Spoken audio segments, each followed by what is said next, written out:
Tatay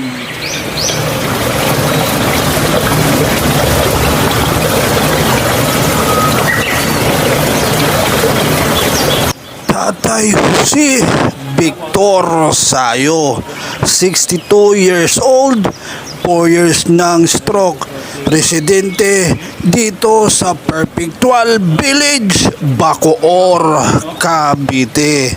TV Bisaya 1, hangad ko po ay makatulong sa mga kababayan natin for free only, chiropractic, hilot massage, bone setting and therapy.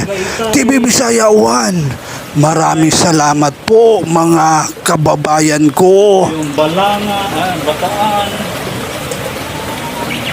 Pangasinan, Pampanga. Kailangan talaga may service na.